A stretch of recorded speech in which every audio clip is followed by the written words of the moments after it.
Turma, me confirme se vocês estão visualizando, certo?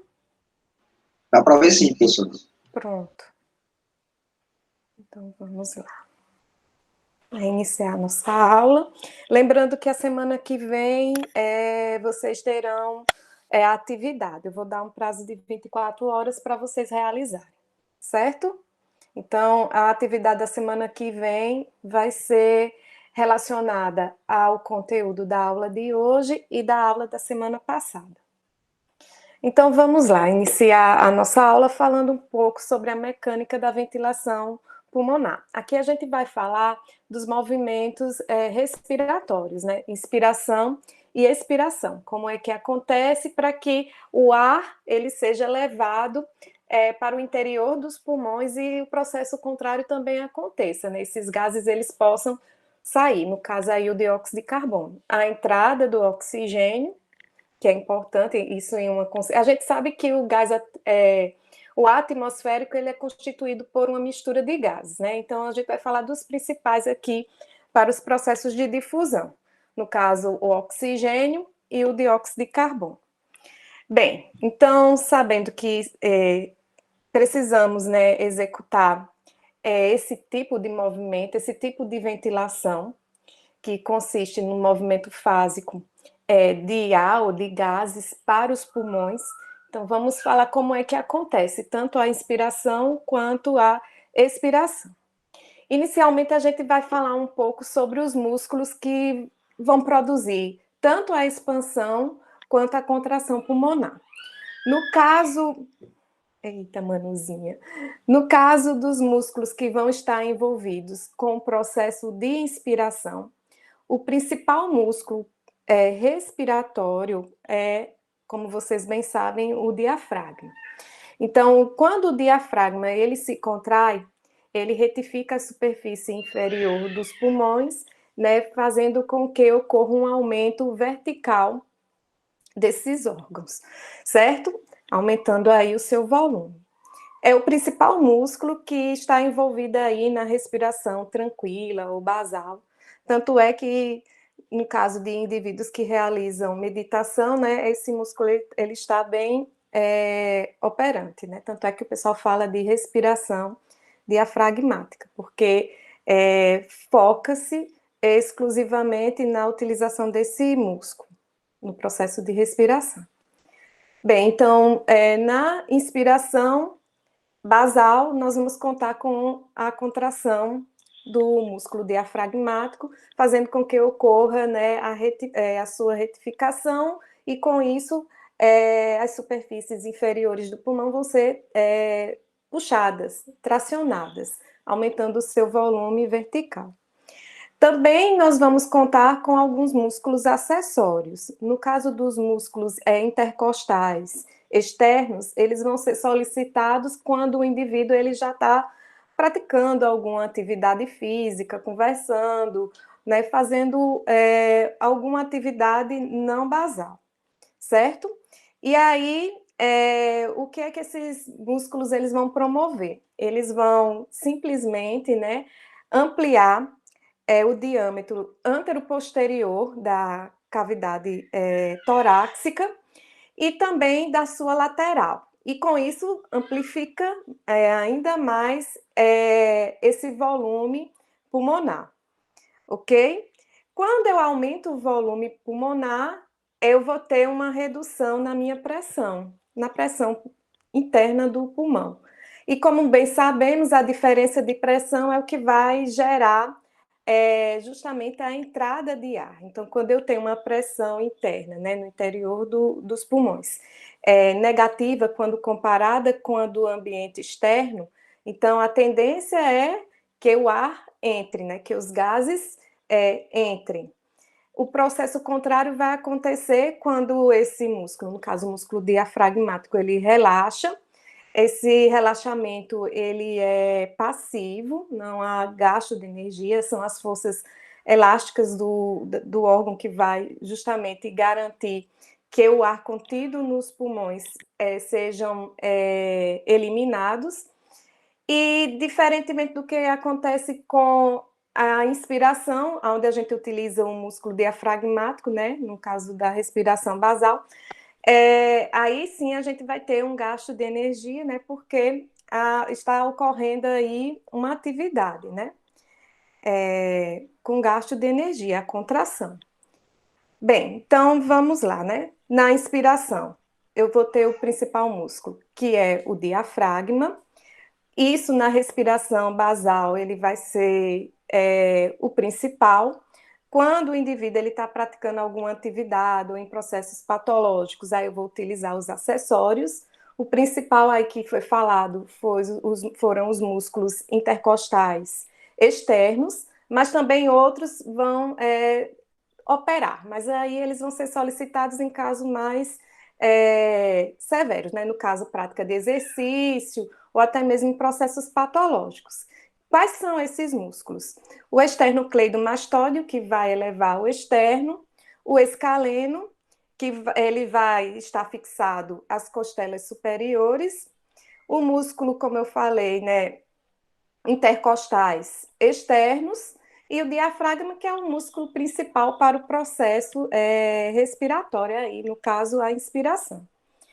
Já com relação à expiração, vai se dar justamente por meio desse relaxamento da musculatura do diafragma, isso em situações de respiração normal, basal. Quando ocorre respiração mais forçada, decorrência de atividade física, por exemplo, aí eu vou ter a atuação dos músculos intercostais internos, certo? Isso na expiração. E também eu posso ter o auxílio dos músculos abdominais. O principal aí é o reto abdominal, mas também eu posso contar com os outros músculos abdominais, como o oblíquo externo e interno e também o transverso abdominal, certo? Lembrando que a respiração é um processo ativo com gasto de energia, onde nós utilizamos o músculo diafragmático na respiração basal. No processo inverso, ou seja, na expiração, o que é que vai acontecer? Relaxamento dessa musculatura, e aí as forças de retração elástica dos pulmões, da cavidade torácica e até mesmo das estruturas abdominais empurram o pulmão, né, fazendo com que esse ar saia. Okay? E também aí a gente vai ver que vai ocorrer uma diferença também de pressão. A pressão durante a expiração, ela acontece porque vai estar mais negativa, vai ficar negativa em relação à do ambiente externo. Por isso que a tendência é o ar sair. Ok? Sim, falando mais um pouquinho sobre esses músculos intercostais, né? No caso dos músculos intercostais externos, eles vão realizar um movimento que a gente chama de alça de balde, né? Ou seja, as costelas elas vão se elevar, certo? Para cima e também para frente. É como um movimento de alça de balde mesmo. Com isso, eu vou ter esse aumento, né, do diâmetro antero-posterior e lateral da cavidade torácica. E o contrário, né, quando ocorre o relaxamento, a tendência é que essas costelas elas voltem à angulação inicial que é observada na expiração. Aqui é só marcando os músculos da inspiração e os que são solicitados na expiração. Aqui é falando na figura 2 do músculo diafragmático, né?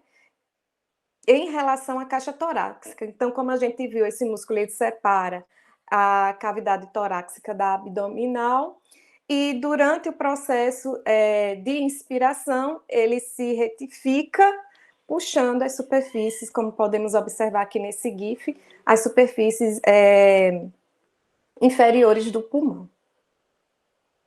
Ou dos pulmões, né, que são dois. Então, assim, nós temos as principais formas de expansão e contração dos pulmões. Vimos aquela primeira onde nós utilizamos o diafragma, certo? E o movimento do músculo diafragmático faz com que ocorra a subida e a descida dessa estrutura, aumentando aí ou diminuindo a cavidade torácica, isso no sentido vertical, né? Ocorre o aumento no diâmetro, no caso, o aumento vertical no diâmetro. Com relação aos músculos intercostais, eles vão elevar ou deprimir as costelas para aumentar ou diminuir o diâmetro anteroposterior e lateral da cavidade torácica. Na inspiração, então, como já foi falado, né? Aqui eu vou inserir os músculos intercostais externos, ok? Então, lembrando que aqui não vai exemplificar uma respiração basal tranquila, onde eu utilizo única e exclusivamente o diafragma. Então, inicialmente vai ter a contração do diafragma, que vai tracionar a superfície inferior dos pulmões para baixo, como foi falado. Logo em seguida, a contração dos músculos intercostais externos, projetando as costelas e o externo para frente e para cima. Com isso, nós vamos ter o aumento do volume da caixa torácica, que vai provocar a diminuição da pressão do ar nos alvéolos, tornando-a negativa em relação à atmosfera. O ar se move para dentro dos pulmões, através das vias respiratórias, a fim de restabelecer o equilíbrio entre as pressões. Na expiração, o processo é contrário, então vai ocorrer o relaxamento do diafragma e dos músculos intercostais, ocasionando, respectivamente, a diminuição do diâmetro vertical e anteroposterior do tórax, diminuindo assim o volume da caixa torácica, né? Vai ocorrer o aumento da pressão do ar nos alvéolos, tornando-a positiva em relação à atmosfera, e com isso nós temos a saída do ar para fora, ou dos gases, né, para fora dos pulmões, através das vias aéreas, a fim de restabelecer, né, o equilíbrio entre as pressões. Na figura 3, nós temos, né, essa figura que ilustra o processo, né, de inspiração e expiração, mostrando justamente esse aumento no diâmetro vertical e do diâmetro anteroposterior na inspiração, que são promovidos pelo músculo diafragma e também pelos músculos intercostais externos. Observem aqui, com relação às costelas, né, esse movimento, quando comparado com a expiração, em alça de balde, né? Então, as costelas elas vão ser projetadas, bem como também é o externo, para cima e para frente. Já na expiração, relaxou a musculatura, eu tenho um retorno da angulação das costelas, né? Para baixo e para trás. Pressões que causam movimento do ar para dentro e para fora dos pulmões. Então, aqui nós vamos tratar um pouco da pressão pleural, alveolar, transpulmonar e de retração elástica dos pulmões, certo? Fazendo uma recordação sobre os pulmões, né? Eles são estruturas que se colabam facilmente, né? Basta que para isso ocorra algum desequilíbrio nessas pressões, e também essas forças, né, que são promovidas por essas pressões, é o que vai manter essa estrutura inflada. Como a gente viu nas terminações distais das ramificações da árvore traqueobrônquica, nós vamos encontrar os alvéolos, e são essas estruturas que vão permitir os processos de difusão. Então, essas estruturas, elas permanecem abertas, certo? E quando ocorre o cobalamento, isso acaba prejudicando os processos de difusão dos gases. Haja visto que aí vai ter a ausência de pressão, né? E para restabelecer a condição de cobalamento, ou seja, reequilibrar, deixar a estrutura aberta, é necessária aí uma força tremenda para que isso assim aconteça. Estão livres na cavidade torácica, né, exceto aonde eles estão suspensos, né, no hilo, a partir do mediastino, e são cercados, como foi falado também na nossa aula anterior, por líquido pleural, né? Então, a gente viu que os pulmões eles são revestidos pela pleura visceral, e a parede da cavidade torácica pela pleura parietal. E entre essas duas estruturas, entre essas duas membranas serosas, nós temos esse líquido que vai permitir o deslizamento dessas membranas. Bem, então são cercados por líquido pleural, que permite seus movimentos e mantém leve tração entre as superfícies pulmonares e torácicas. Essa leve tração, ela vai se dar pela pressão negativa que é gerada no interior dessa cavidade. Também falada na aula passada, né? Então, a gente tem aí o auxílio do sistema linfático, que vai bombear constantemente o excesso desse líquido produzido pelas células que revestem essas estruturas, gerando essa negatividade que é importante para manter justamente os pulmões tracionados, né, até a parede torácica. É como eu falei na aula passada, o sistema é semelhante a duas lâminas histológicas quando eu coloco uma gota de água ou de qualquer outro líquido e coloco uma sobre a outra, né? Então, se eu tentar separar essas lâminas, eu vou precisar de uma força tremenda, né? Elas se mantêm coladas graças a essa estrutura que permite o seu deslizamento, né? No caso, o líquido, e quando eu tento separá-las, né, eu tenho uma dificuldade. Da mesma forma, acontece com os pulmões, né? Eles são tracionados até a cavidade torácica, graças a essa pressão negativa gerada e também a presença, né, dessas membranas serosas que revestem essas estruturas, né? Tanto os pulmões quanto a cavidade torácica. Bem, então vamos iniciar aqui o estudo das pressões, né, que são importantes para o estabelecimento dessa ventilação pulmonar. Bem, então, podemos definir a pressão pleural como a pressão do líquido que está presente no estreito espaço entre a pleura visceral e a pleura parietal. Então, aqui há essa pressão, ela é subatmosférica e ela é que garante essa tração dos pulmões até a parede torácica. Com relação aos seus valores, durante a inspiração, no início da inspiração, ela é de menos 5 centímetros de água. Né? Com o transcorrer da inspiração, já no finalzinho do processo, né, do ciclo, nós vamos ter aí uma pressão de menos 7,5 centímetros de água. Então, percebam como a tendência é aumentar essa negatividade nesse espaço, ok? Já na expiração, o processo vai ser contrário.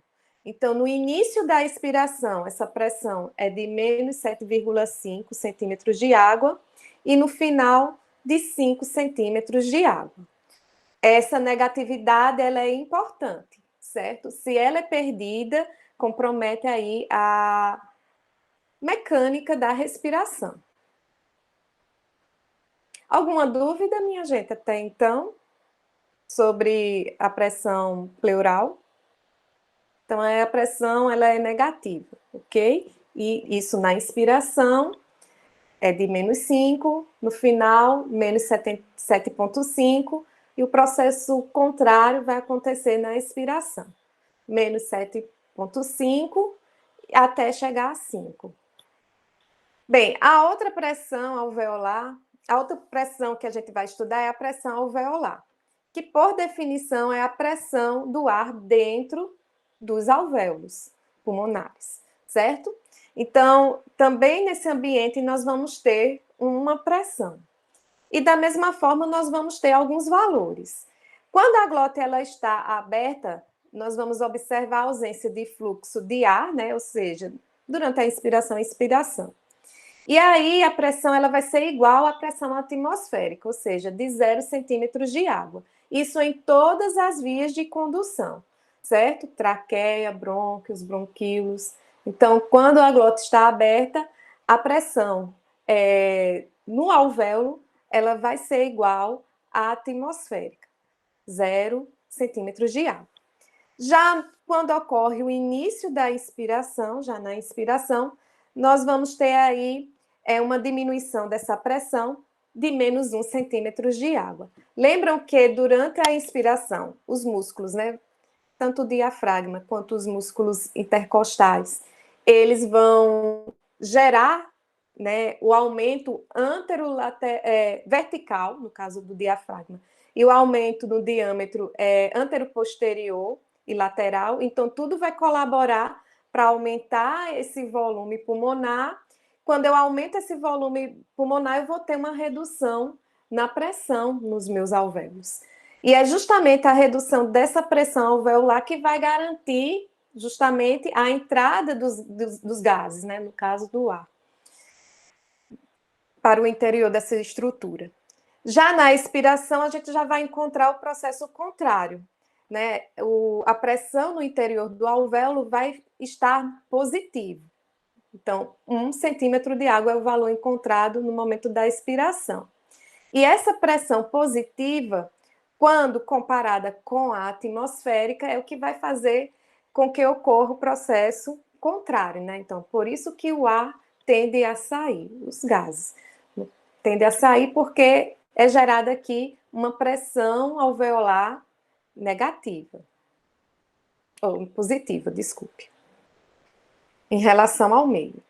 A outra pressão que nós vamos observar é a pressão transpulmonar, que é a diferença entre a pressão alveolar e a pressão pleural, ok? A outra pressão que também podemos observar no sistema respiratório é a pressão de retração elástica dos pulmões, né? Que é definida como a pressão criada pelo parênquima pulmonar elástico.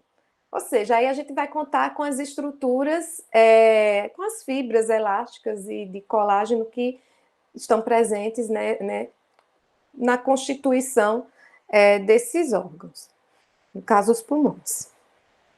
Bem, então, na figura 4, nós temos as mudanças no volume pulmonar, na pressão alveolar e na pressão pleural e da pressão transpulmonar durante uma respiração normal, observando aqui os ciclos, né? Inspiratório e expiratório.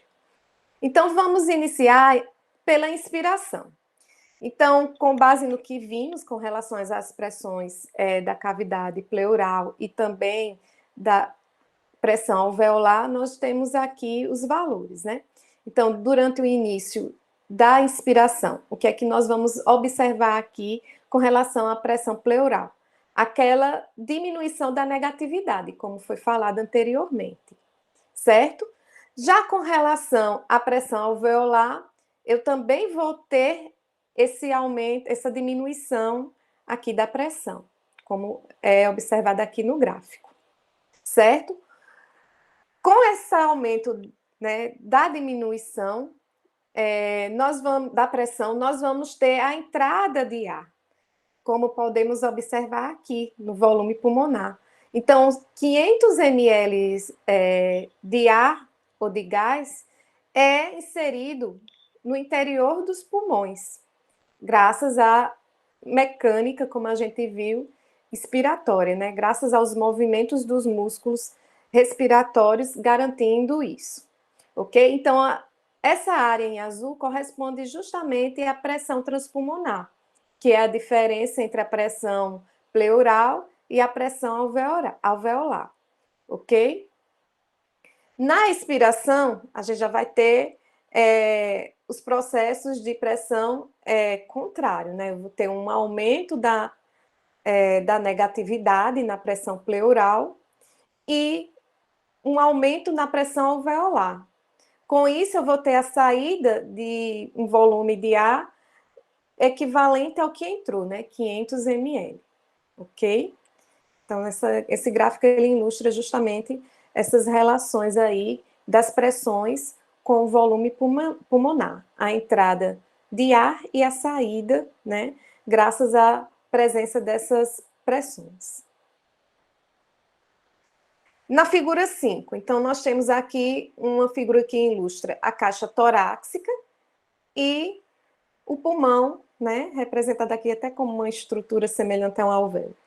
E as pressões que estão presentes dentro desse sistema, né? Então, nós temos a pressão pleural, a elástica, a alveolar e a transpulmonar. como foi falado, né, a pressão transpulmonar, ela, dependendo dos valores, ela ajuda, né, na inspiração a promover o processo, né, haja visto que no momento a musculatura vai garantir a geração dessa pressão negativa e garantir aí a entrada do ar. E na expiração, nós vamos contar com outras pressões, né, que vão sobrepujar, como, por exemplo, a pressão de retração elástica dos pulmões, certo? Que vão colaborar, bem como também a pressão alveolar. Então, aqui nós temos essa relação entre a pressão transpulmonar e as pressões pleural, alveolar e retração elástica dos pulmões. Então, a pressão alveolar, como foi falada, ela vai ser o somatório da pressão pleural e da pressão de retração elástica dos pulmões. E também foi abordado, né, que a pressão transpulmonar vai ser a diferença entre a pressão pleural e alveolar, certo? Lembrando que a transpulmonar, dependendo do valor aí, pode promover tanto a diminuição da pressão, garantindo a entrada de ar, enquanto que outras pressões, como a de retração elástica, acaba colaborando aí com a saída de ar, isso durante a expiração. Complacência pulmonar. A definição desse termo é o grau de extensão dos pulmões por cada unidade de aumento de pressão transpulmonar. Eu também posso definir como complacência pulmonar a tendência que algumas estruturas têm de sofrer tensão sem se romper, certo? Então, é a capacidade que algumas estruturas têm de sofrer tensão sem sofrer ruptura. E aqui nós temos, nesse GIF, um exemplo, né, de um pulmão, onde podemos ver a complacência dele sadio, né, de um pulmão sadio, e a complacência de um pulmão com alguma patologia, né? Então, percebam que quando o pulmão ele é sadio, a tendência é que essa complacência ela seja alta, diferentemente do que acontece com um pulmão que esteja acometido por alguma patologia. Também vale salientar que algumas patologias aumentam a complacência pulmonar, como, por exemplo, aquelas patologias que acabam destruindo as paredes, os sacos alveolares, os ductos alveolares, como é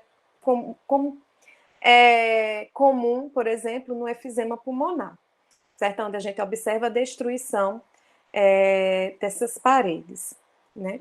Das paredes interalveolares ou dos septos alveolares. Ok?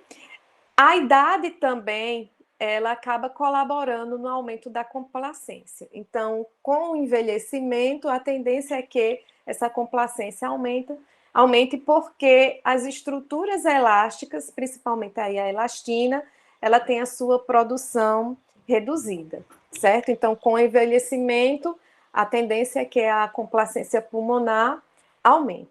Algumas patologias que vão reduzir a complacência pulmonar são fibroma pulmonar, edema pulmonar também acaba comprometendo essa complacência, e outras doenças que seguem essa natureza, ok? Bom, os valores.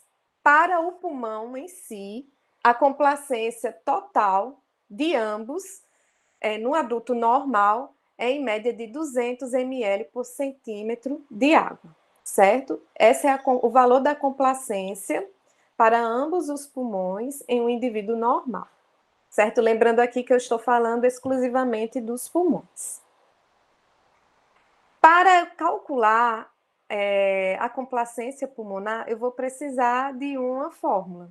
Então, a complacência ela vai ser diretamente proporcional ao volume e inversamente proporcional à variação de pressão, certo? Então, eu tenho aqui essa fórmula que permite calcular a complacência pulmonar. Para isso, eu tenho que ter os valores de volume inicial e final, bem como também os de pressão inicial e final. E aí, coloco os dados e faço o cálculo. Diagrama da complacência pulmonar. Lembrem que complacência sempre vai ter essa relação volume pulmonar e pressão, certo? Bem, então aqui nós temos, na figura 6, o diagrama de complacência pulmonar em pessoa saudável. Esse diagrama ele vai mostrar as curvas de complacência expiratória e inspiratória. Então aqui eu tenho ilustrada a curva de complacência inspiratória e aqui a curva de complacência expiratória. Aonde é que eu vou ter, nesse ciclo, a maior complacência? No momento da inspiração, ou seja, no início da inspiração, eu vou observar maior complacência nos pulmões. E e no processo da expiração, eu vou observar uma maior complacência na expiração. Menor complacência nós vamos observar no final da inspiração e no começo da expiração, certo? Então, a complacência, ela vai ser variável conforme o momento do ciclo respiratório, como eu acabei de falar para vocês, né?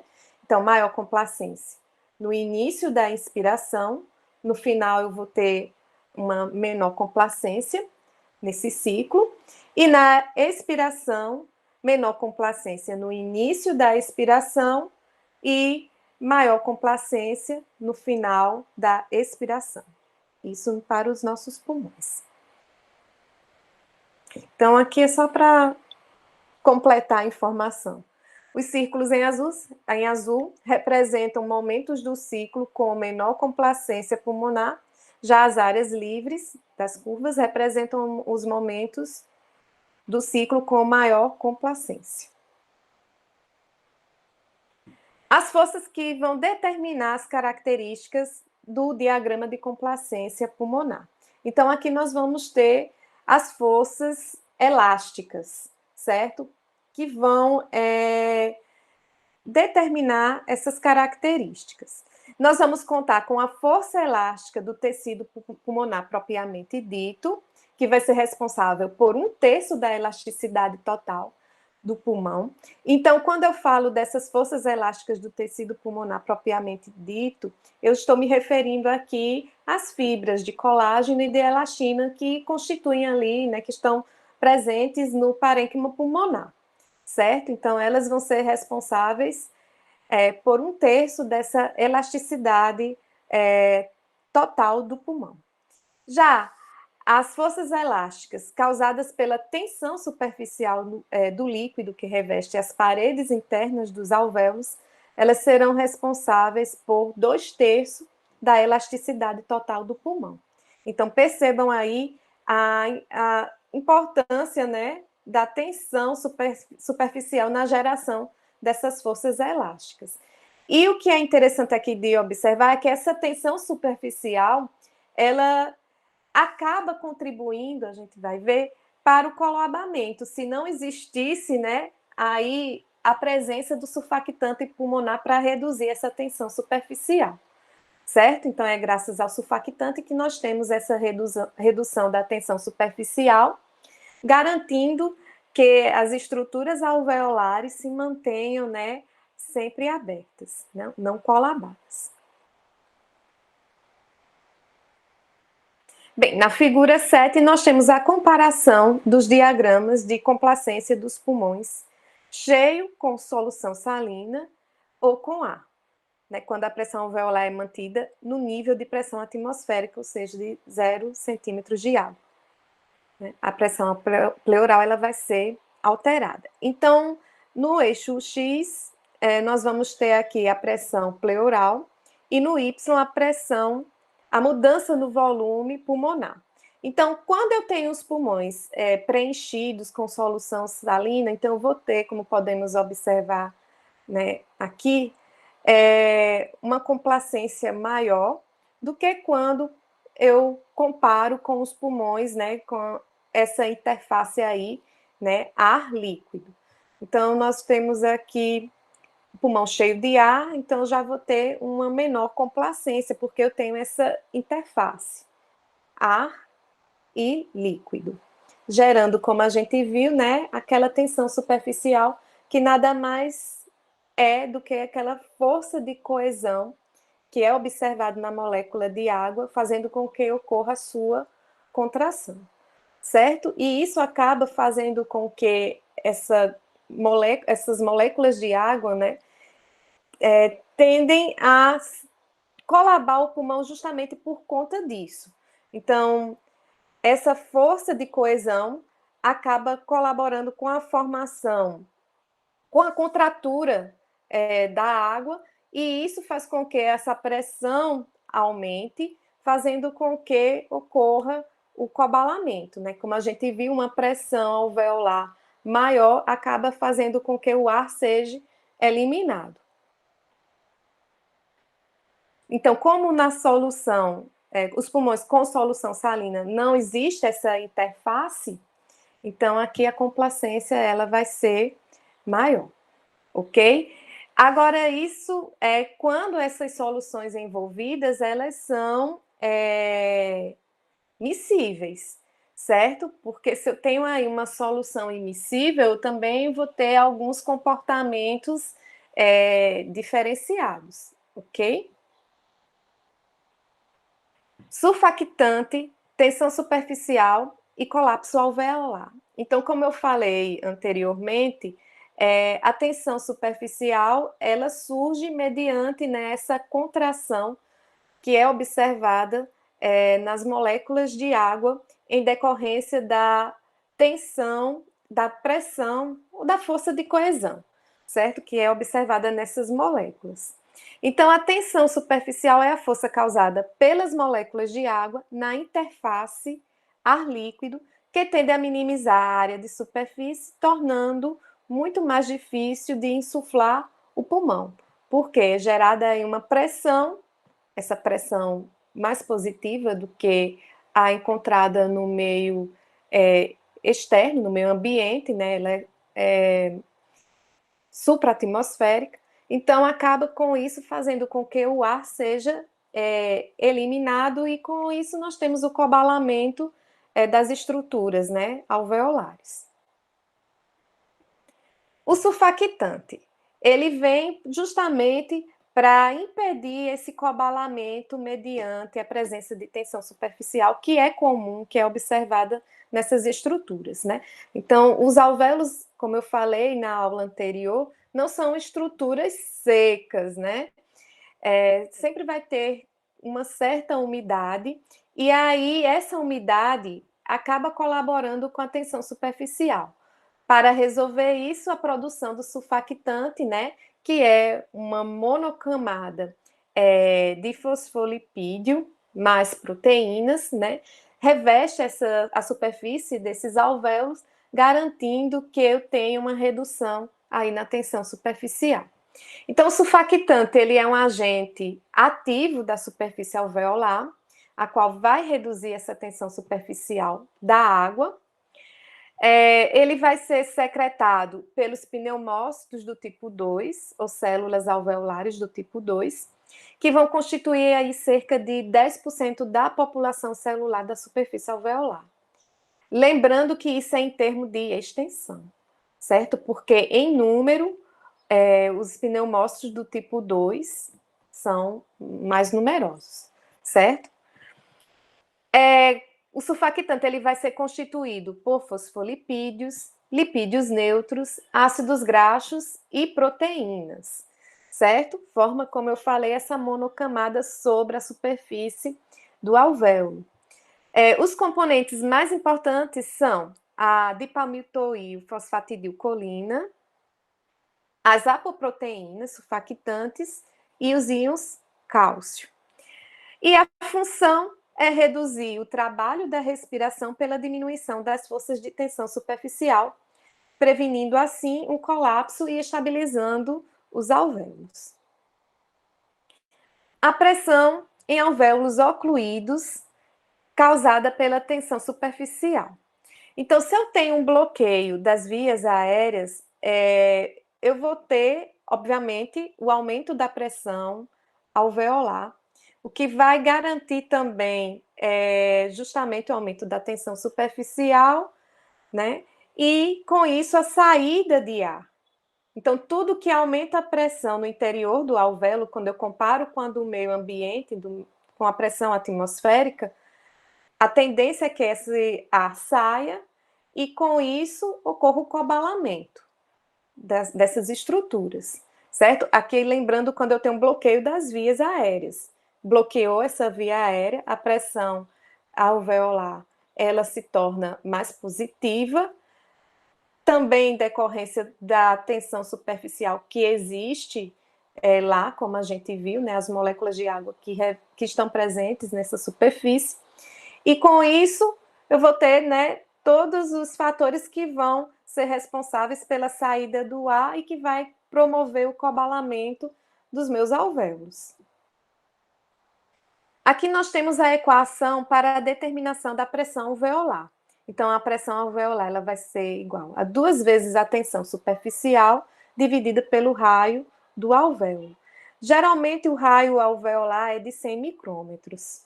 Né? Se eu tenho aqui uma redução desse raio, eu também vou ter um aumento da pressão, né? E, consequentemente, o coabalamento da estrutura. Então, o diâmetro do raio, né, do alvéolo, ele também é um fator importante aí na determinação da pressão alveolar. Então, esses dois fatores vão colaborar na pressão alveolar, né? A tensão superficial e o raio do alvéolo. Lembrando que, vejam aqui que a pressão alveolar, ela vai ser inversamente proporcional ao raio do alvéolo e diretamente proporcional à tensão superficial. O efeito do raio alveolar na pressão causada pela tensão superficial, que eu falei também previamente. Então, a tensão superficial alveolar, ela é inversamente afetada pelo raio. Então, se eu tenho, quanto maior o meu raio, menor vai ser essa tensão superficial que vai afetar e, consequentemente, a gente também vai ter aí uma pressão menor, né? Quando esse raio é maior. Então, voltando aqui, né, que até me perdi um pouquinho. Então, a tensão superficial alveolar, ela é inversamente afetada pelo raio do alvéolo. Então, quanto menor o raio, maior vai ser essa tensão e, consequentemente, também a pressão. E quanto menor o alvéolo, maior será a pressão alveolar. É o que aquela equação quis ilustrar, né? Então, a pressão alveolar ela vai ser inversamente proporcional ao raio do alvéolo. Então, quanto menor o raio, maior será a pressão. E diretamente proporcional à tensão superficial, certo? Quanto maior a tensão superficial, maior também será a pressão alveolar. É interessante também de observar que em recém-nascidos, a termos, prematuros, melhor dizendo, né? O que é que nós vamos observar? Um pequeno raio alveolar. Chega a ser 1/4 do tamanho normal observado no adulto. Então, isso acaba comprometendo também a mecânica respiratória desses recém-nascidos prematuros, né? Além de ter uma deficiência, como a gente viu, até mesmo a ausência, dependendo da semana em que, do número de semanas em que esse neonato nasceu, então eu vou ter o comprometimento do surfactante e, aliado a isso, eu vou ter também esse raio alveolar muito pequeno em comparação àqueles indivíduos, né, no caso os neonatos, a termo, ok? Bem, então vamos seguir adiante. Aqui nós temos na figura 8, forças da superfície em uma esfera tenta reduzir a área da superfície e geram pressão na esfera. Então, essas figuras ilustram, né? Eu tenho aqui 2 alvéolos, um com diâmetro menor e um outro com diâmetro normal. Então, vamos levar em consideração aqui que esse alvéolo maior tenha 100 micrômetros de diâmetro e que esse aqui ele tenha a metade, né? 50 micrômetros de diâmetro. Então, percebam que aqui eu não tenho a influência, né, do sulfactante, é que eu só estou ilustrando o diâmetro do raio. Então, o que é que podemos observar? Que aqui o aumento da pressão nessa estrutura alveolar tende a fazer com que ela colabe, levando essa pressão para o alvéolo vizinho, como podemos observar aqui. E com o aumento da pressão nesse alvéolo, esse também vai ser comprometido, vai acabar ocorrendo também o cobalamento, com o aumento dessa pressão. Já na figura B, nós temos o sulfactante influindo aí, né? Interferindo aí. Então, nós temos no alvéolo com a metade do diâmetro, uma produção, né, como podemos observar pela espessura, de sulfactante que permita, né, a garantia dessa estrutura aberta. Já no alvéolo com diâmetro maior, percebam que a espessura desse sulfactante é menor quando comparado com o alvéolo de diâmetro menor, certo? De raio menor. Bem, então em A, as forças da superfície da esfera menor geram maior pressão do que na esfera maior. E B, o surfactante reduz a tensão superficial e faz acentuadamente as esferas menores que nas maiores, né?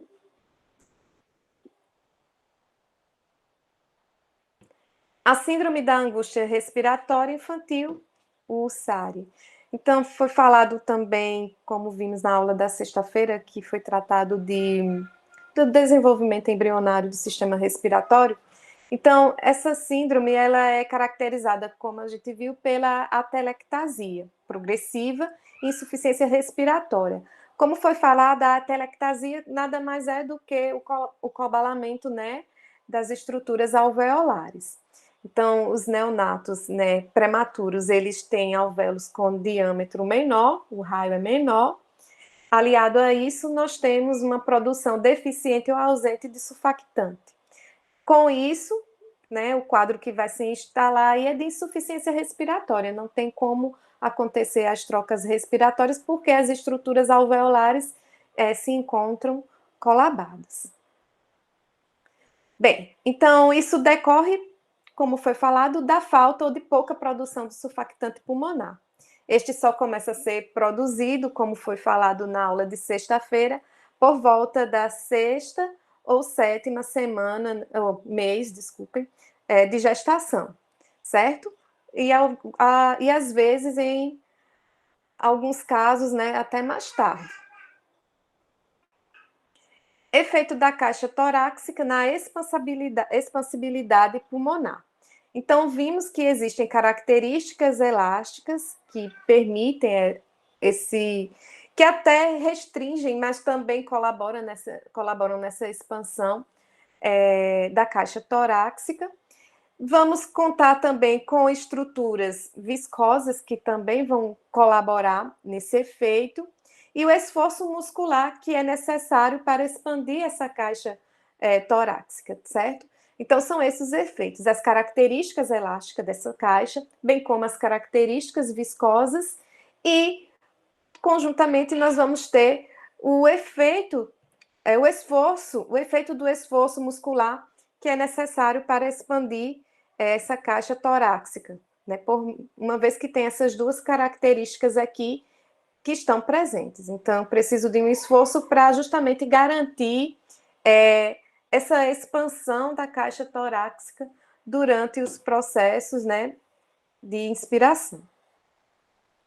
E no caso da expiração, aí a gente conta com os processos passivos que vão permitir a eliminação ou a expiração dos gases.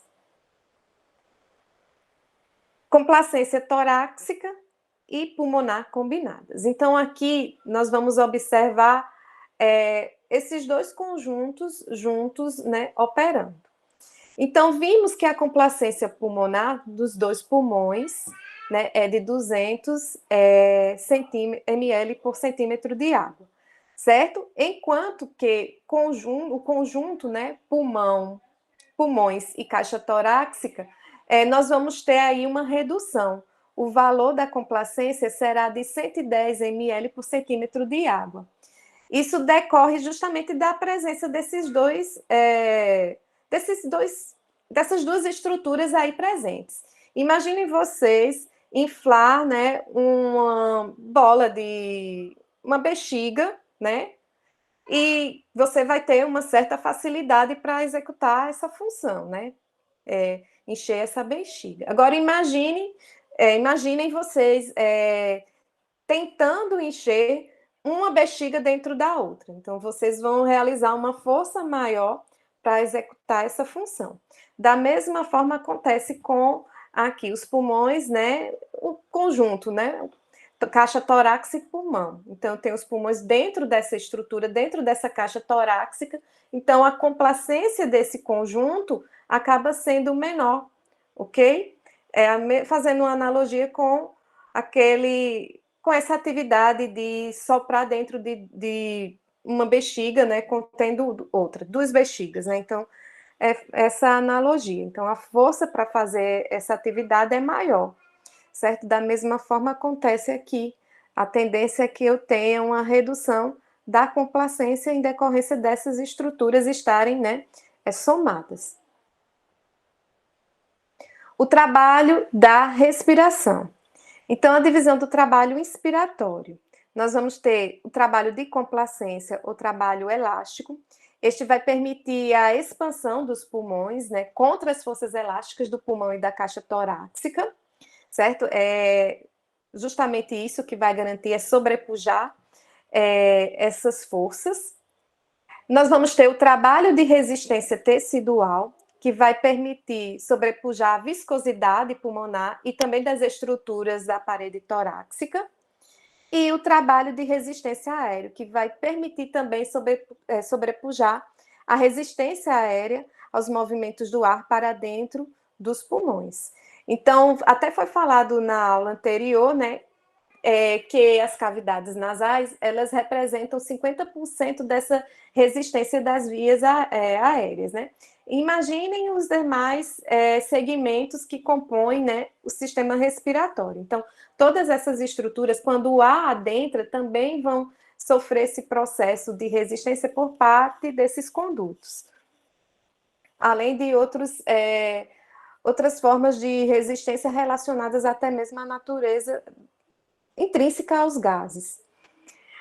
Energia necessária para a respiração. Então, na respiração normal e tranquila, nós vamos precisar de 3% a 5% da energia corpórea para executar essa atividade, essa função.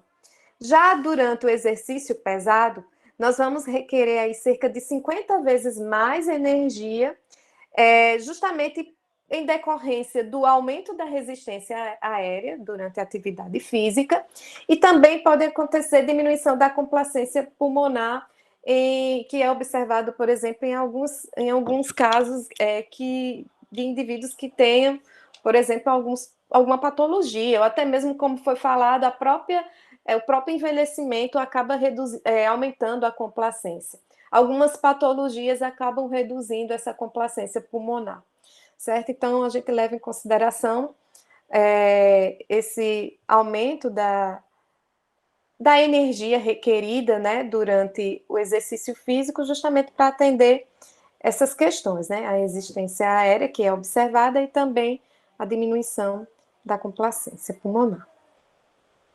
Bem, então, a partir de agora, nós vamos estudar os volumes e capacidades pulmonares, certo?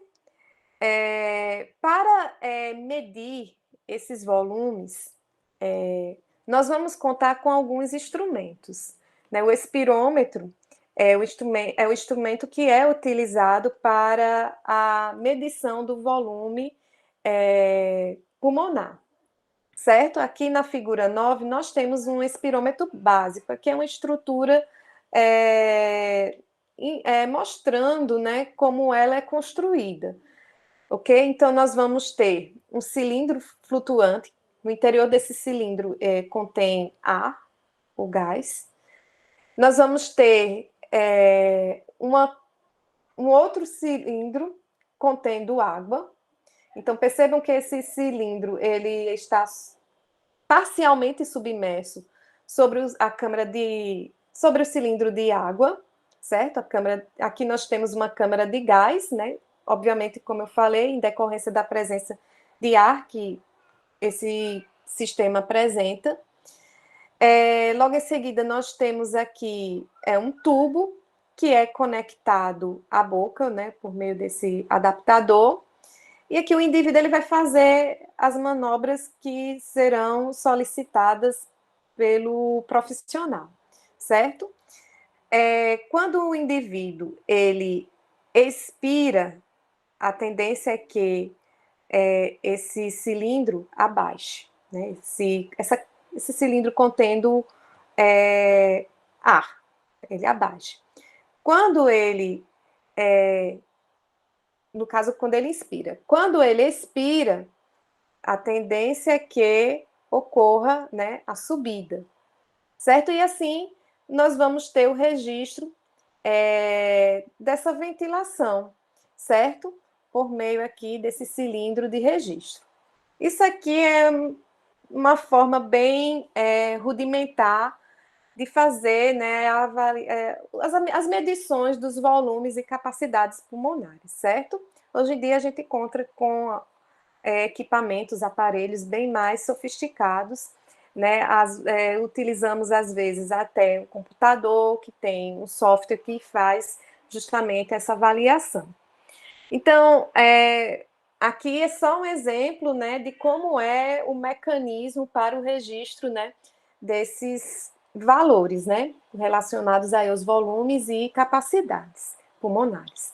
Então, a espirometria, ele consiste, né, em um método que permite o estudo da avaliação pulmonar através do registro do movimento de volume do ar para dentro e para fora dos pulmões.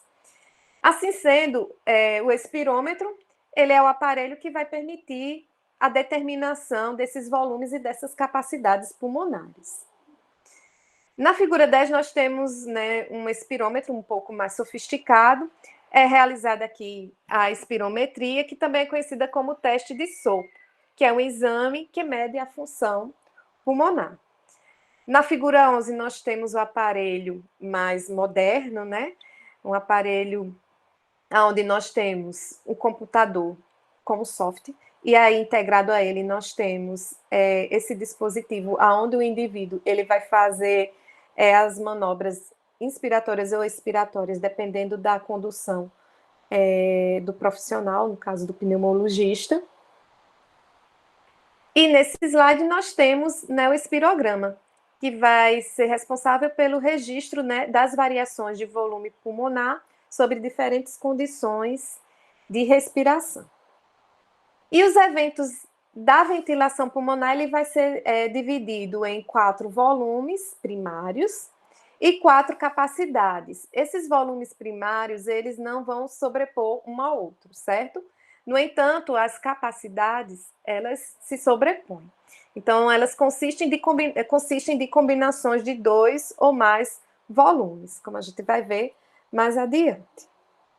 Bem, então, com relação aos volumes pulmonares, nós vamos ter 4, como foi falado, né, anteriormente. O primeiro deles é o volume corrente, que consiste no volume de ar inspirado ou expirado a cada respiração normal, certo? Então, um valor normal aí, num homem adulto, né, médio, de porte médio, é de 500 ml, certo? Agora, existem variações, que vão aí de 350 a 500 ml. Vai depender aí do sexo, da condição física desse indivíduo, da idade. Então, lembrando sempre que esses volumes estão diretamente relacionados, né, a determinados fatores, né, intrínsecos aí ao indivíduo. Bem, então o volume corrente é esse ar que entra e que sai de uma respiração espontânea, certo? Cujo valor, como eu disse, é variável. Mas aqui Guyton coloca, né, para um homem adulto, médio, de 500 ml.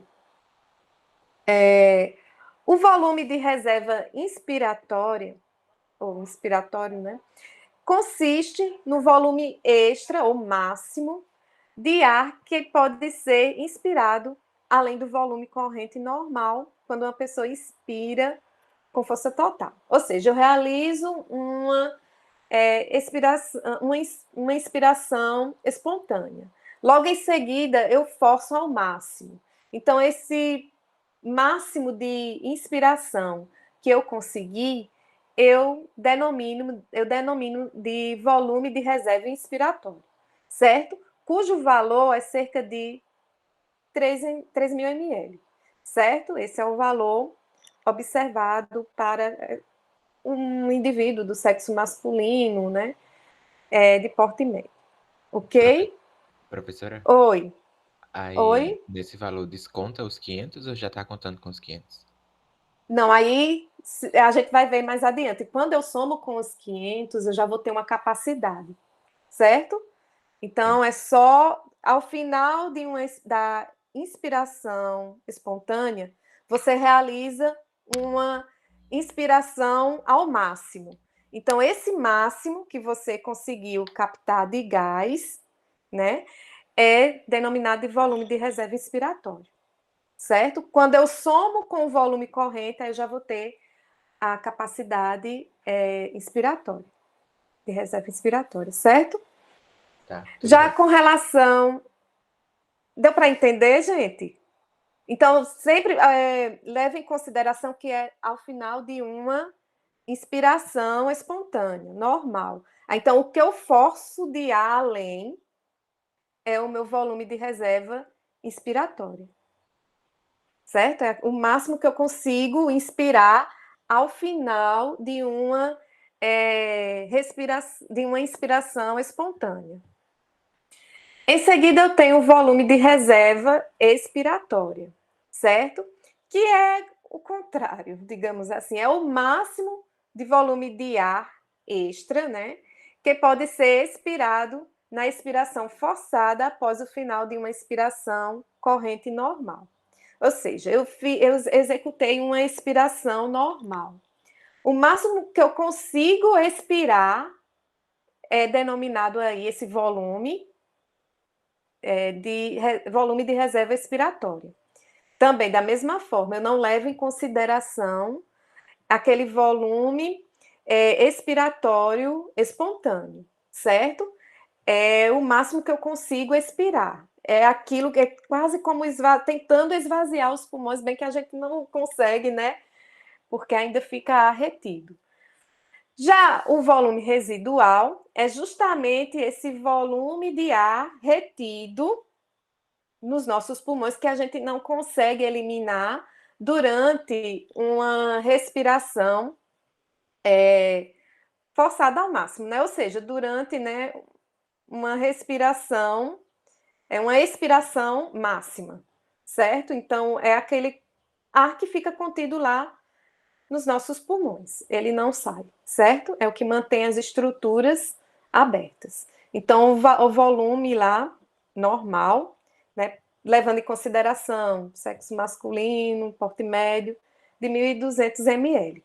Sim, gente, e com relação ao volume de reserva expiratória, né, normal, é de 1.100 ml. Percebam que é quase a metade, né? Quando eu levo em consideração o volume residual. Professor? Certo? Então, quando eu faço uma... Oi?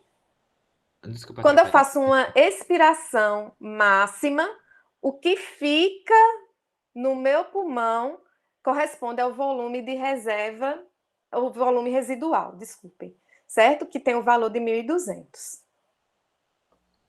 Aí, no Alguém caso, falou? foi eu. Esse volume de reserva expiratório é após uma respiração normal? Após uma inspiração Isso. normal? No caso, uma expiração, né? Uma expiração, você faz a expiração normal, aí no final dela você começa essa expiração máxima. Vê o limite, até o que você pode expirar, certo? E que fica, após essa expiração máxima, é conhecida como volume residual. É aquele ar que está contido nos pulmões que não pode sair de jeito nenhum. Porque o volume de reserva expiratório você consegue eliminar, mas o volume residual não.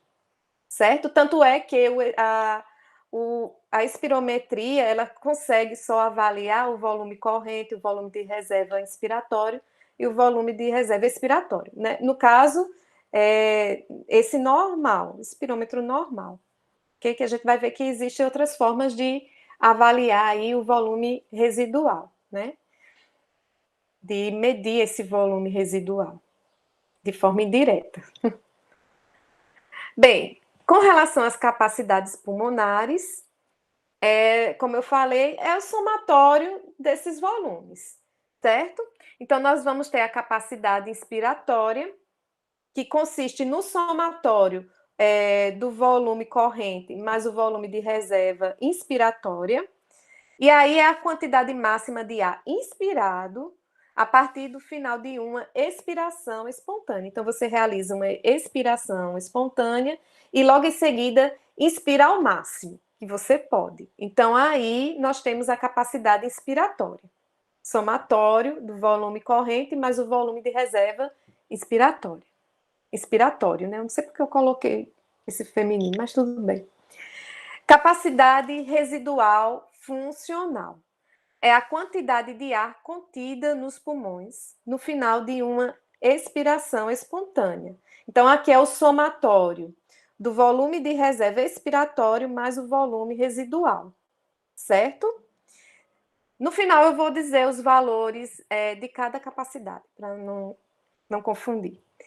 Já a capacidade vital, ela é a quantidade do ar mobilizado entre uma expiração e uma inspiração.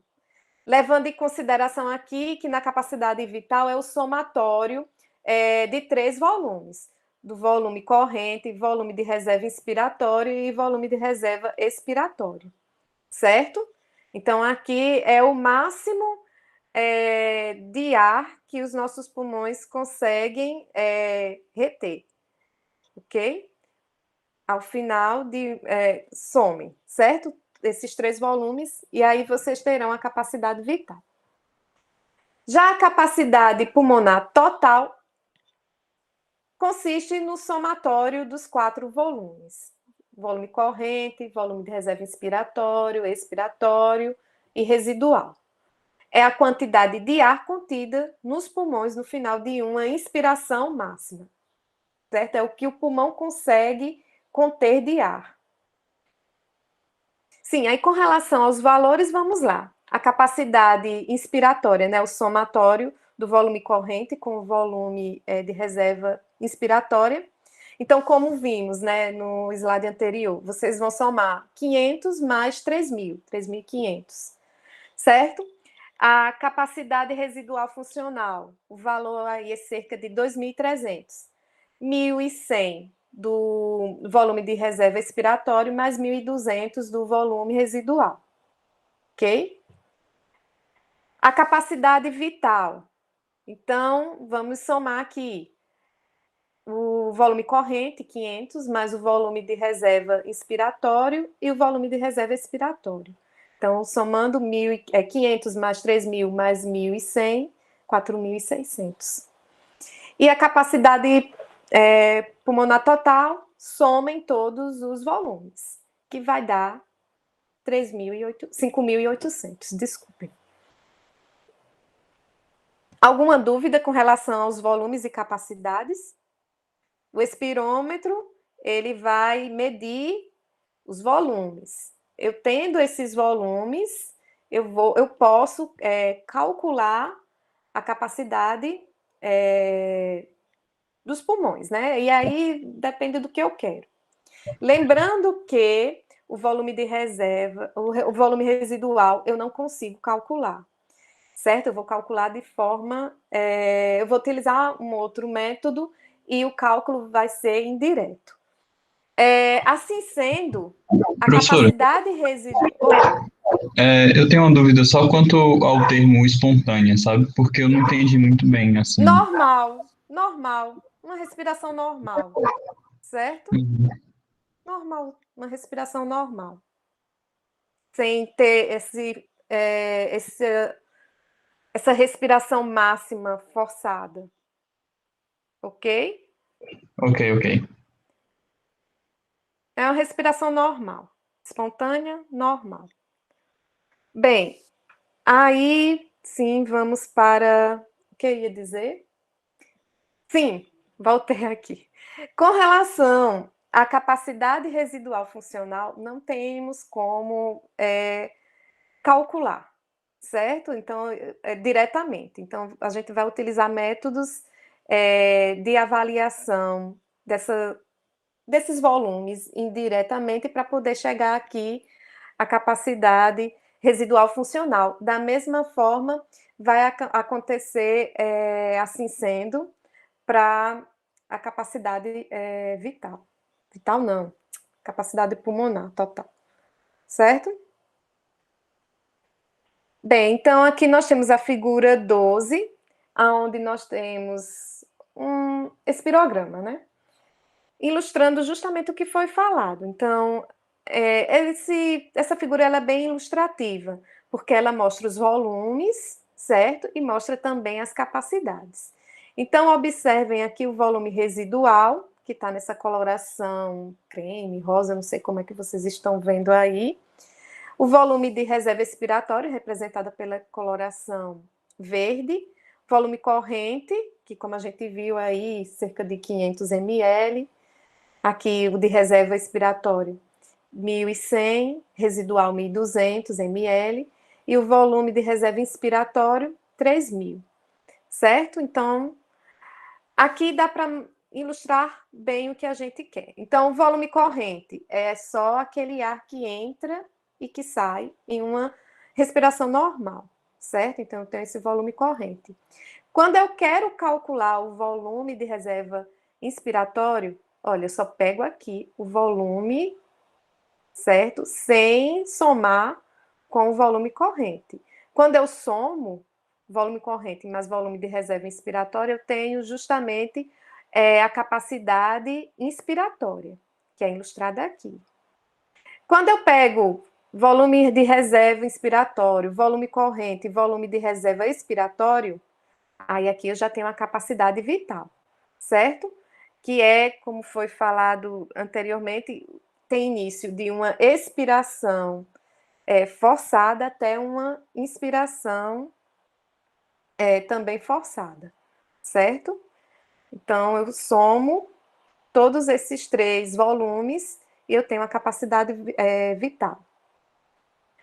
Quando eu quero medir apenas a capacidade residual, eu somo o volume de reserva expiratório com o volume residual, lembrando, né, que aqui é onde está o calcanhar de Aquiles. Mas tem como se obter essa informação com relação ao volume, realizando de forma indireta, né, um cálculo. E capacidade pulmonar total, somatório de todos os volumes. Na figura 13, nós temos o efeito das doenças respiratórias e capacidades pulmonares. O que é que podemos observar aqui? Nós temos a condição normal, e aqui observem que nas doenças obstrutivas, como asma, bronquite crônica e efizema pulmonar, eu vou ter um aumento desses volumes e dessas capacidades, como podemos observar aqui, certo? Já nas doenças restritivas, que afetam o pulmão, nós vamos ter como exemplo aqui de doença restritiva a fibrose pulmonar.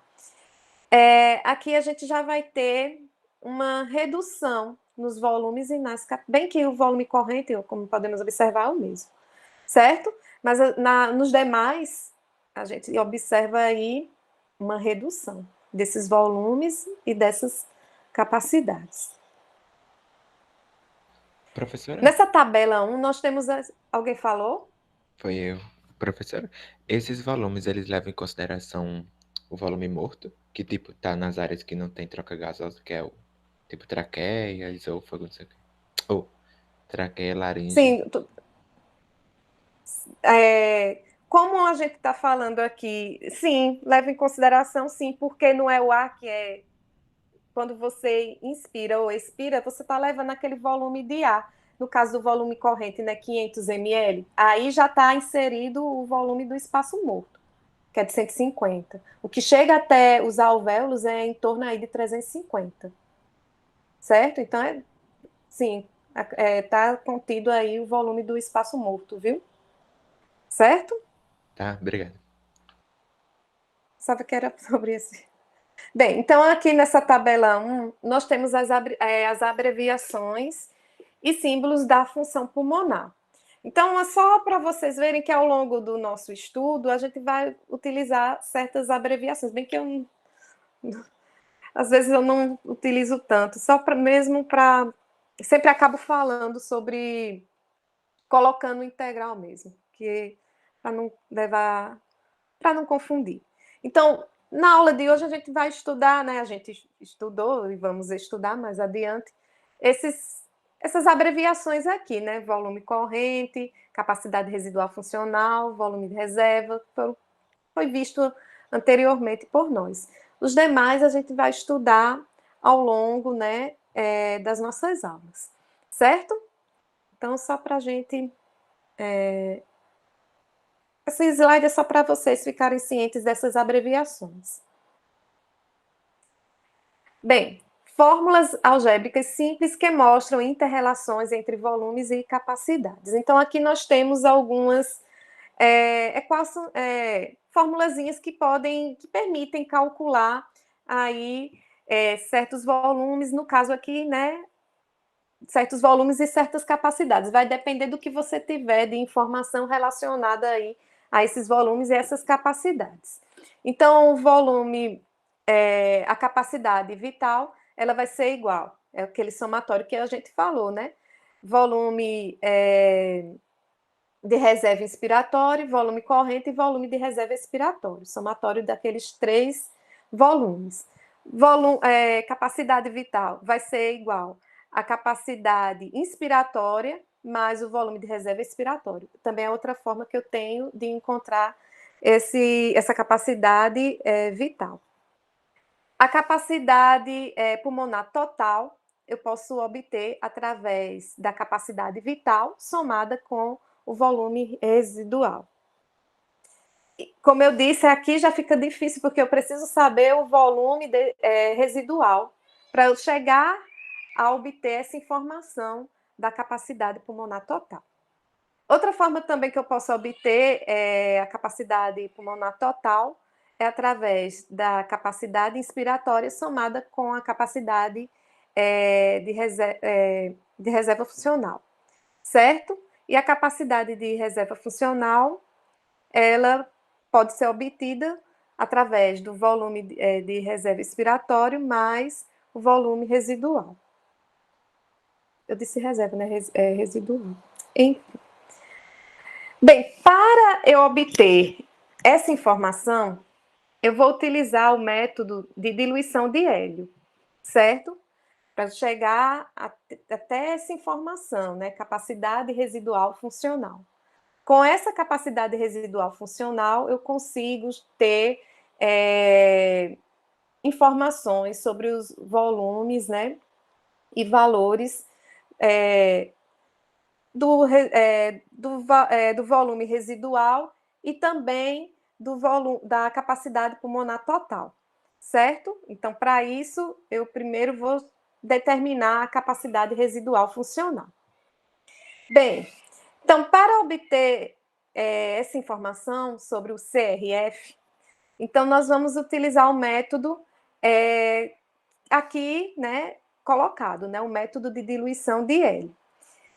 E uma vez, né, obtida, né, essa informação da capacidade residual funcional, eu posso chegar ao volume residual, como eu falei, e a capacidade pulmonar total. É realizado por espirômetro, mas esse espirômetro ele vai ser utilizado de uma forma diferente, porque dentro do sistema vai ser inserido o gás hélio.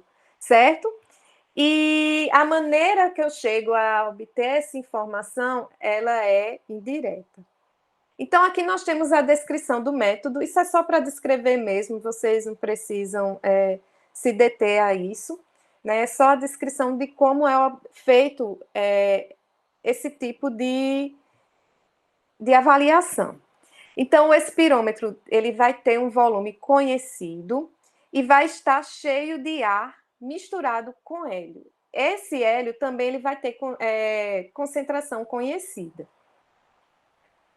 Antes de respirar no espirômetro, o indivíduo ele vai fazer o quê? Ele vai expirar normalmente. E em seguida, através da instrução do profissional, esse indivíduo ele vai passar a respirar, no caso, expirar, nesse instrumento. Então, o volume remanescente nos pulmões vai corresponder justamente à capacidade residual. Ele vai justamente fazer essa manobra de expirar e inspirar. Previamente, ele vai expirar, e aí, após essa expiração, ele realiza um mecanismo, né, de respirar normalmente, ou seja, inspirar e expirar, aquele ciclo de movimento normal.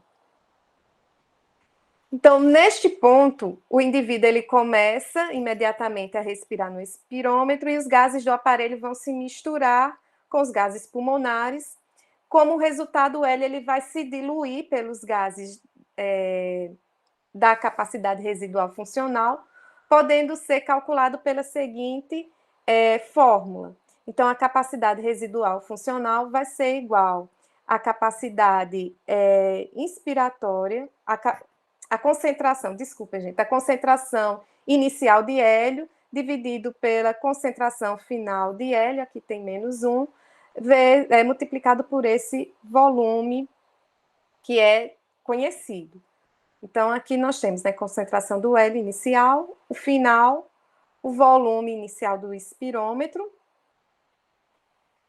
e com a determinação da capacidade residual funcional, o volume residual e a capacidade pulmonar total podem ser obtidos a partir da equação abaixo, certo? Então, o volume residual eu posso obter através da subtração da capacidade residual funcional menos o volume de reserva expiratório, então eu consigo chegar ao volume residual, e a capacidade pulmonar total, eu também vou conseguir obter, uma vez que eu já tenho aqui o conhecimento da capacidade residual funcional. Com isso, eu só vou somar a capacidade inspiratória, certo? E aí eu obtenho a capacidade pulmonar total. Isso é só ilustrando como é obtido a informação com relação à capacidade pulmonar, a capacidade residual funcional, certo? Então, tendo esta informação, tendo os valores do volume residual, da capacidade residual funcional, eu consigo chegar ao volume residual e à capacidade pulmonar total. Ventilação minuto. A ventilação, ela é definida, como eu falei, né, esse movimento fásico de entrada e saída de gases dos pulmões. A ventilação minuto, também é conhecida como ventilação global minuto, consiste na quantidade total de ar inspirado por minuto, levando em consideração que a frequência respiratória ela vai variar de 12 respirações por minuto até 18 respirações por minuto, certo? Essa é a frequência que comumente a gente observa. Assim sendo, eu tendo a frequência respiratória e tendo o volume corrente aí obtido, eu consigo calcular a ventilação minuto que um indivíduo ele realiza, certo? Porque a ventilação minuto ou ventilação global minuto é o produto da ventilação do volume corrente, desculpem, com a frequência respiratória. Então, como a gente viu previamente, o volume corrente é de 500 ml. O indivíduo ele tem uma frequência respiratória de 15 respirações por minuto. 15 não, desculpe, 12, vou colocar 12. Então, que é o que Guyton, ele coloca, né? Mas sabendo que existe essa variação, de 12 a 18, tida como normal, certo? Então, eu multiplico aí e vou ter o meu volume corrente, certo? Que vai dar 6 litros por minuto. Então, só para reforçar a comunicação aqui.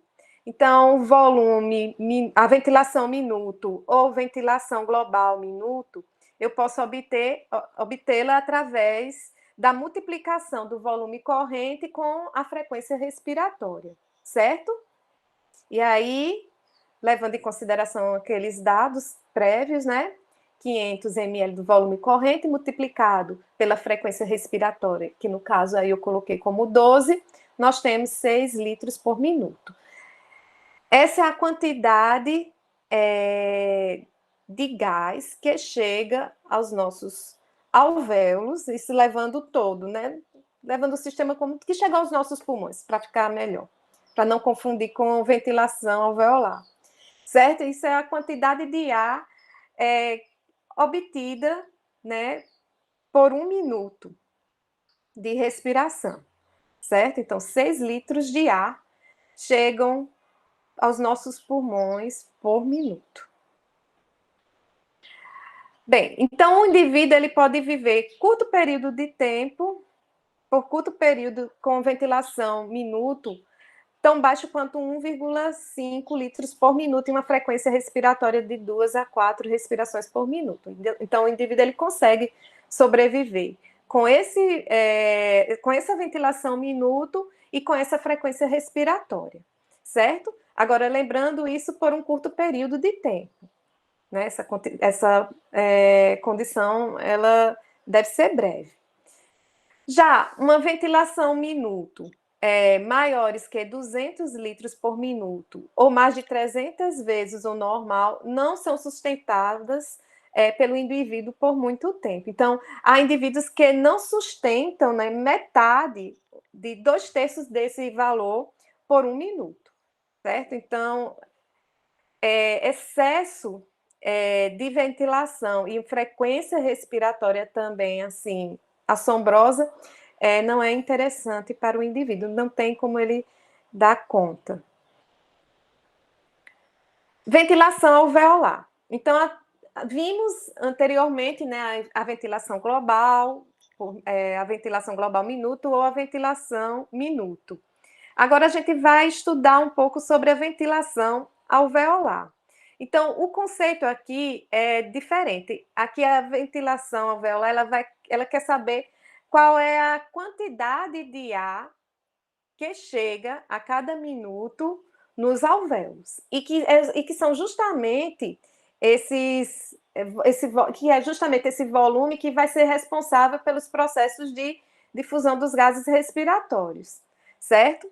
Então, definindo, né, a velocidade e intensidade com que o ar novo alcança as áreas respiratórias, certo? Aqui a gente vai levar em consideração só aquelas vias em que ocorre esse processo. Então, bronquíolos respiratórios, ductos alveolares, sacos alveolares, que estão envolvidos aqui na ventilação alveolar. A importância: renovação contínua do ar nas áreas de trocas gasosas dos pulmões, onde o ar está próximo à circulação sanguínea pulmonar, certo? Então, o que chega até essas estruturas, até meus bronquíolos respiratórios, ductos e sacos alveolares e obviamente, até os alvéolos, é justamente, né, esse volume retirado, né, o volume que fica contido nas vias aéreas de condução, que é conhecido como espaço morto anatômico, certo? Então, o que chega lá nos meus alvéolos é o que vai importar, de fato, aí eu tenho a ventilação alveolar. Bem, espaço morto e seu efeito na ventilação.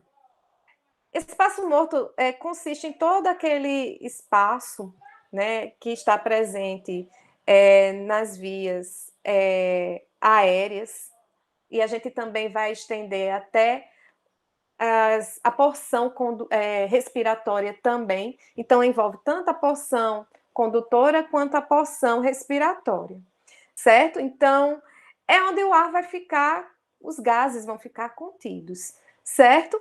Então, corresponde às áreas do sistema respiratório, onde o ar, que é inalado, não participa nas trocas respiratórias. Esse ar é chamado de ar do espaço morto.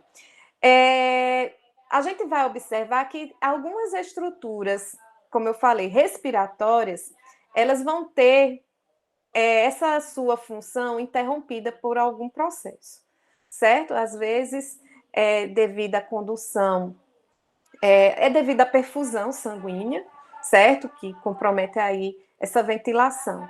Então, essas regiões, elas não vão participar das trocas gasosas, embora a gente saiba que são, que fazem parte da porção respiratória, certo? Aí tem a divisão, certo? Onde nós vamos ter o espaço morto anatômico e o espaço morto fisiológico. O espaço morto anatômico vai compreender justamente aqueles segmentos do sistema respiratório que conduzem o ar. É a porção condutora, certo? Traqueia, brônquios, bronquíolos, até os bronquíolos terminais, certo? Então, eles vão conter ar. E o volume aí é cerca de 150 ml, certo? De ar que fica contido nessas vias. Já o espaço morto fisiológico corresponde a essas regiões que eu falei, que são porções respiratórias, mas que temporariamente elas não estão participando das trocas gasosas, por algum problema, que pode ser de perfusão, certo? Ou até mesmo de bloqueio, de obstrução. Vamos lá. Na expiração, alguma dúvida com relação ao espaço morto anatômico e o espaço morto fisiológico? O espaço morto anatômico engloba os dois, certo? Desde que não vai ocorrer aí esses processos de difusão dos gases respiratórios. Então, abrange todas as porções, né? E até mesmo, como eu falei, as respiratórias, porque uma vez que elas não estão mais realizando esse processo de difusão, eu coloco ela dentro dessa categoria, certo? De espaço morto fisiológico. Então, na expiração, o espaço morto é expirado primeiro, antes de qualquer alveolar alcançar a atmosfera. Então, na expiração, aquela porção de ar que sai corresponde justamente àquele ar contido nas vias aéreas condutoras, ok? Portanto, o espaço morto é muito desvantajoso para a remoção dos gases expiratórios. Eu preciso de sucessivas respirações para que aconteça essa renovação do ar. O espaço morto anatômico corresponde às vias aéreas de condução, onde o volume do ar ventilado não participa das trocas gasosas, né? Traqueias, brônquios, bronquíolos, né? Essas regiões que a gente falou. Corresponde a cerca de 150 ml, né? Cerca de 30%. Isso aqui em relação ao volume corrente, viu, gente? Em condições normais.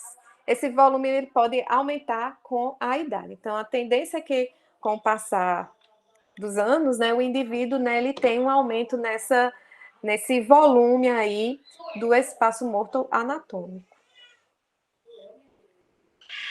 Na figura 14, nós temos o espaço morto anatômico. A zona respiratória ela é representada pelo balão de coloração verde e o espaço morto anatômico pelo tubo, certo? Então, aqui nós temos o tubo, aqui em azul o ar que é inalado. Então, percebam, né, que embora o ar chegue, ainda conduz para a região aí do alvéolo, ainda resquício de ar que está contido lá nas vias de condução, certo? Lá nas vias respiratórias de condução. Então, para eu renovar esse ar, eu preciso realizar, como eu falei anteriormente, sucessivas respirações. Na figura 15, composição do ar no espaço morto, do alveolar, ao final de uma inspiração e expiração. A composição do ar do espaço morto é idêntica à do ar ambiente na inspiração e é igual à do ar alveolar na expiração. Certo? Então, aqui é a composição do ar alveolar, certo? E aqui a composição do ar contido no espaço morto, no final de uma expiração, certo? E aqui, no final, também, para as mesmas questões, no final de uma expiração. Eu não vou me deter muito aqui, porque quando a gente for estudar difusão dos gases respiratórios, a gente vai, né, também mergulhar nessas informações mais profundamente, ok? Medida do volume do espaço morto, medidor de nitrogênio. Aqui também eu só vou falar um pouco sobre o processo, como é realizado essa medição. Não precisa vocês se deterem tanto quando forem estudar, certo? Para ser realizada essa medição, é necessário uma inspiração abrupta e profunda de oxigênio puro, enchendo totalmente, né, o espaço morto. Mistura de parte de oxigênio puro com a alveolar vai acontecer, e em seguida vai ocorrer a medição da expiração por medidor de nitrogênio de registro rápido. A primeira porção do ar expirado vem do espaço morto das vias respiratórias, onde o ar foi totalmente substituído pelo oxigênio, e o registro de nitrogênio no medidor indica a presença do ar alveolar. E aqui nós temos o gráfico que ilustra essa medição. Então, nós temos o ar expirado, a porcentagem de ar de nitrogênio, e aqui percebam, né, fazendo o cálculo direitinho, vai dar cerca de 150 ml mesmo, certo? De ar contido no espaço morto. Então, vocês, até ficou desconfigurado aqui, mas aí vocês vão me perdoar essa desconfiguração. Então, para obter, basta utilizar essa fórmula que se obtém o volume do espaço morto. Então, a área em cinza, certo? Vocês multiplicam pelo volume total de ar expirado e divide pela área rosa mais a área cinza. Você soma a área rosa mais a área cinza e divide o que foi obtido da área cinza multiplicada pelo volume do ar expirado. O volume do espaço morto anatômico, cerca de 150 ml. E também só tem tanta... Só para a nível de conhecimento mesmo. Bem, com relação ao espaço morto fisiológico, podemos definir que corresponde às áreas do sistema respiratório ocluindo os alvéolos e outras áreas de trocas gasosas não funcionantes ou parcialmente funcionantes, onde o volume do ar ventilado não participa das trocas gasosas. Como eu falei, então são aquelas regiões onde a perfusão ela não está acontecendo adequadamente ou tem alguma obliteração das vias de condução, né? E com isso não está chegando o ar até a região para realizar esse processo de difusão dos gases respiratórios. O volume é cerca de 150 ml no indivíduo normal. Isso aqui, ele o volume é tão pequeno que ele corresponde muitas vezes àquele volume do espaço morto, somando-se, né, do espaço morto anatômico, certo? Então, o volume aqui é bem irrisório. Então, 1 a 2 litros, isso vai nos dar aí 1 a 2 litros em doenças pulmonares. A ventilação alveolar por minuto.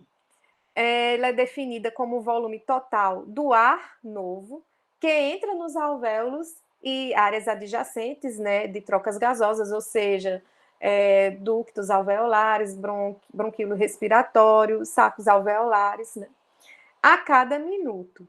E vai ser calculada da seguinte forma. Então, a ventilação alveolar por minuto, ela vai ser resultante da frequência respiratória. Você multiplica essa frequência respiratória quando obtém aí a diferença entre o volume corrente menos o volume, né, do espaço morto, certo? Lembrando, o volume corrente é de 500 ml, como a gente viu, né, proposto por Guyton. Menos 150 ml do volume morto, então eu tenho aí 350 ml. Esse 350 ml é aquele gás que, de fato, vai participar dos processos de difusão lá nos alvéolos. Multiplicando esse 350 pela frequência respiratória anteriormente falada, que é de 12 respirações ou percussões por minuto, então nós temos aí um volume alveolar por minuto de 4.200 litros, né, por minuto. A importância, a ventilação alveolar vai ser um dos fatores principais determinantes, né, das concentrações de oxigênio e dióxido de carbono nos alvéolos. É o gás que, de fato, vai participar dos processos de difusão, certo? O reflexo da tosse. Então, até aqui, a gente conclui essa parte que foi abordada, né, da mecânica respiratória, onde nós falamos sobre os movimentos respiratórios, falamos sobre as pressões que vão colaborar para o surgimento desses movimentos, falamos sobre a complacência, da importância da complacência do sistema respiratório, né? Não só da complacência pulmonar, mas também da complacência quando eu integro aí a caixa torácica, né? Falamos também sobre a importância da retração elástica desses sistemas, né? Não só os pulmões, eles estão sobre essa força de retração, mas até mesmo o tórax, a cavidade torácica também se encontra sob essa influência. Falamos sobre os volumes e capacidades pulmonares, definições de volume global minuto, de ventilação global minuto e ventilação alveolar minuto, certo? Então, esse capítulo ele faz toda essa abordagem. Agora a gente vai falar um pouquinho, eu era para ter colocado essas informações na aula anterior, mas enfim, ficou aqui, certo? Sobre alguns reflexos, como o reflexo da tosse e o reflexo do espirro, ok? Que são mecanismos, né, protetivos. Então, espirrar e tossir é um reflexo que garante a eliminação de certos agentes, né, quer seja esses agentes químicos, físicos ou biológicos, que adentraram durante a inspiração, certo? Bem, então vamos falar sobre o reflexo da tosse. Nós vamos ter algumas estruturas que vão participar, uma vez que elas são sensíveis, né? Existe a presença de receptores aí que vão garantir esse monitoramento. Então, na traqueia e brônquios, nós vamos ter esses receptores, né? É bem abundante nessa região.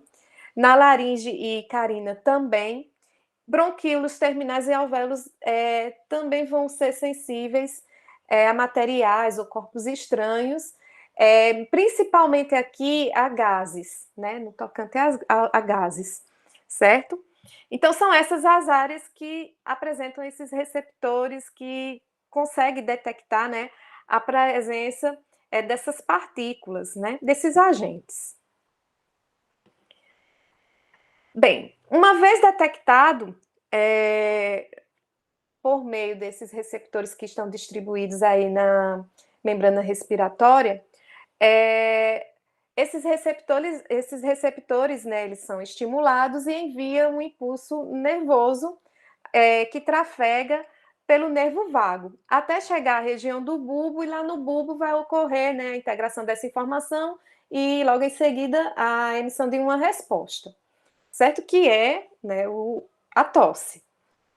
E quais são esses eventos que vão permitir a eliminação desses agentes, né? Desses agentes químicos, físicos ou biológicos que adentraram essas vias? Bem, Primeiro, vai acontecer uma inspiração rápida de cerca de 2,5 litros de ar, certo? Com a entrada desse volume expressivo, né, como a gente viu numa inspiração normal, o volume corrente, né, é de 500 ml, aqui eu vou ter um volume bem maior. Logo em seguida, eu vou ter o fechamento da glote pela epiglote e também das pregas vocais, certo? Então, essas estruturas, elas se fecham, os gases, né? Eles ficam retidos dentro das vias de condução, né? Traqueia, brônquios e bronquíolos. E aí, em seguida, nós vamos contar com a contração intensa dos músculos abdominais, que vai empurrar o diafragma, enquanto outros músculos também, né, no caso os músculos expiratórios, os intercostais, vão se contrair fortemente. Então, o auxílio aí, conjunto dos músculos abdominais e dos músculos intercostais, vai gerar força suficientemente grande para que ocorra a eliminação, né? Porque vai ocorrer uma explosão, né, de fluxo de ar aí, levando, carregando essas partículas que adentraram, ok? O aumento da pressão aí nos pulmões será de cerca de 100 milímetros de mercúrio ou até mais. Veja que a pressão é bem forte e quando ocorre a abertura súbita das pregas vocais e da epiglote, então a gente tem aí um fluxo de ar né, com alta velocidade, né, resultando, como a gente viu, da saída sob alta pressão de qualquer material que esteja, né, presente nessas vias, para o exterior.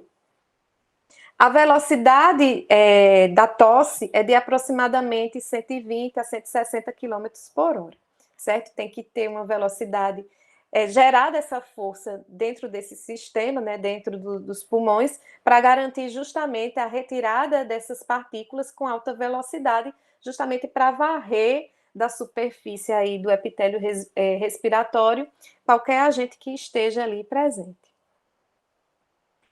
Com relação ao reflexo do espirro, é muito semelhante ao que acontece com a tosse. No entanto, a estrutura que vai ser sensível à irritação vai estar presente, né, situada ali na cavidade, nas cavidades nasais. Então, a gente conta também com receptores que são sensíveis a esses agentes, e aí, da mesma forma, o evento nervoso consiste justamente nisso, né, o estímulo ele vai ser captado, esse impulso nervoso aferente, ele vai ser gerado e encaminhado por meio do quinto par de nervos cranianos até o bulbo, e aí nós temos, né, a integração da informação com uma resposta que é justamente aquela mesma sequência de eventos que culminou com a tosse, com pequenas modificações. A única coisa que vai acontecer de diferente aqui é que a úvula ela vai ser deprimida. E com isso, em vez desse fluxo de ar com alta velocidade sair pela cavidade oral, vai sair pela cavidade nasal, certo? O espirro. Então, é isso. Então, a única diferença, né, que é observada é que a úvula ela vai ser deprimida de forma que grande quantidade de ar passa rapidamente pelo nariz. Bom, e aqui nós temos a fonte que foi consultada para a construção desse material. Gente, eu espero que vocês, quem já leu, releia novamente esse capítulo, certo? Releiam também os capítulos que foram propostos na aula anterior, porque a semana que vem tem a atividade, certo? Se vocês quiserem complementar o estudo de vocês com outras fontes, tudo bem, ok? Sintam-se à vontade. E aqui a gente conclui a nossa aula, certo? Terminamos cedo. Aulas também, minha irmã, ela é pedagoga, ela sempre pega no meu pé para não estender nas aulas virtuais, porque pedagogicamente não é interessante. Deixa eu só concluir aqui. Deixa eu voltar aqui. Ai, meu Deus, o que foi que eu fiz? Era para mim. Aqui, Denise. E aí, gente, vocês estão me... Deixa eu parar aqui a apresentação.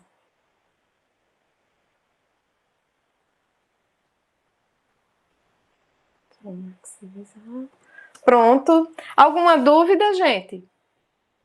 Pessoal? Eita, Não. tá todo mundo dormindo.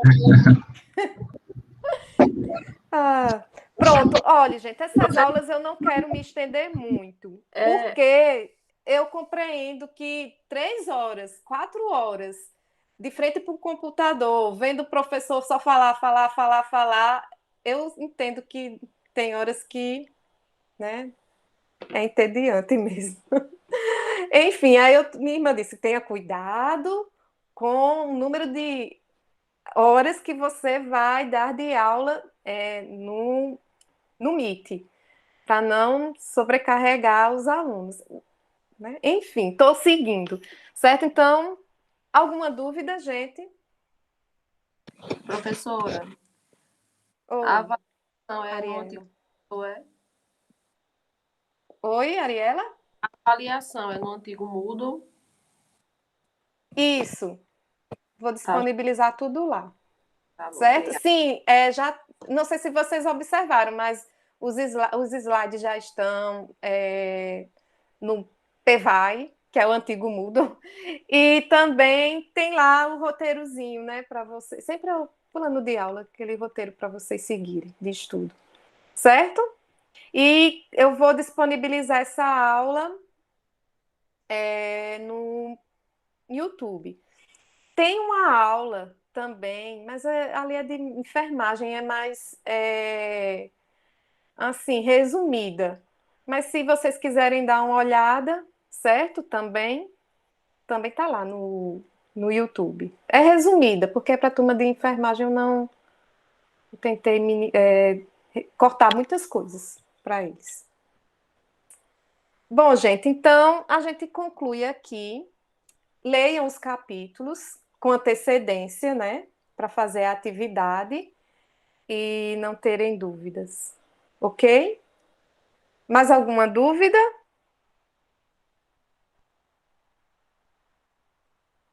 Acho que Então, não, professora. tchauzinho. Então, tchau, gente. Até sexta-feira, né? Sexta-feira a gente se encontra novamente. Ok? E qualquer dúvida vocês podem me perguntar, viu? Érica tem o meu WhatsApp, ela passa para vocês. Boa tarde, professora. Então, tchau. Professora, Boa boa tarde. tarde. Boa tarde.